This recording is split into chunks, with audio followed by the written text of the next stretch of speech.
Reporter: madam, మీ హస్బెండ్‌ని చంపేశారు. కారణమేంటి? Madam: తాగి ఇంటికి వచ్చారు. రిపోర్టర్: తాగి వస్తే చంపేస్తారా? మేడం: అన్నం వేయి సరళ అన్నాడు. రిపోర్టర్: అన్నం వేయమంటే చంపేస్తారా? మేడం: నా పేరు సరోజ. రిపోర్టర్: అవునా? చంపేయడమే కరెక్ట్ అండి. అత్త: ఏమమ్మా కోడలి పిల్ల, 5-6 నెలలు అవుతుంది. కడుపులో కాయ కాసేది ఉందా లేదా? కోడలు: మీరు భలేవారు అత్తయ్య. నా కడుపులో చెట్లు గాని ఏమైనా ఉన్నాయా ఏంటి కాయలు పండ్లు కాయడానికి? అత్త: ఏడ్చినట్టే ఉంది నీ యవ్వారం. నేను అనేది పెళ్ళి అయ్యి 6 నెలలు అవుతుంది కదా. నువ్వు పిల్లని కనేది ఉందా లేదా అని అడుగుతున్నాను. కోడలు: అబ్బా ఏంటి అత్తయ్య మీరు, పెళ్ళి అయ్యి 6 నెలలే కదా అయ్యింది. ఏదో 6 సంవత్సరాలైనట్టు అలా మాట్లాడుతున్నారు.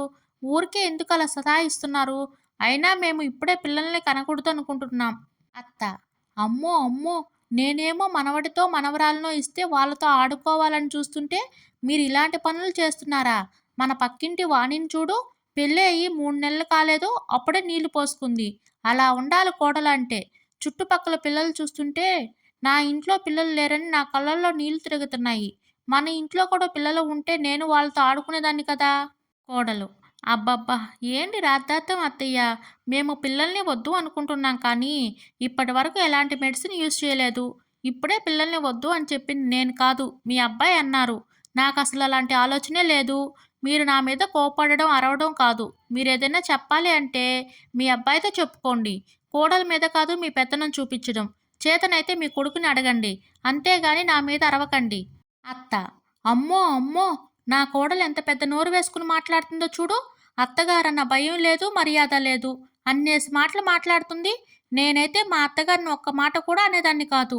మా అత్తగారు నాకు ఎదురుగా వస్తుందంటే చాలు, ఒక మూలను కూర్చుని ఉండేదాన్ని తెలుసా? కోడలు: చెప్తారు అత్తయ్య మీరు. మీ అత్తగారు ఈ లోకంలోనే లేరు కాబట్టి మీరెన్ని మాటలైనా చెప్తారు. నాకు తెలీదా నీ గురించి? నా పెళ్ళైన 2 రోజులకే చెప్పారు మీ అత్తగారిని ఆడిపోసుకునేవారని, కనీసం తిండి కూడా పెట్టకుండా ఎన్ని మాటలు అనేవారని. మిమ్మల్ని ఏమీ అనడం లేదు, సంతోషించండి. అత్త: ఇప్పుడు మా అత్తగారి గురించి ఎందుకు కానీ, ముందు పిల్లల గురించి చెప్పు. నా కొడుకుని అడగమంటున్నావు. పెళ్ళి అయిన మరుసటి రోజు నుండి నా కొడుకుని నువ్వు గుప్పిట్లో పెట్టుకున్నావు కదా. వాడిని నీ కొంగికి కట్టుకుని కదా తిరుగుతున్నావు. నువ్వు అవును అంటే అవును, కాదు అంటే కాదు. మరి ప్రత్యేకంగా వాడిని అడిగేదేంటి? అంతా నీ ప్లానే ఉంటుంది.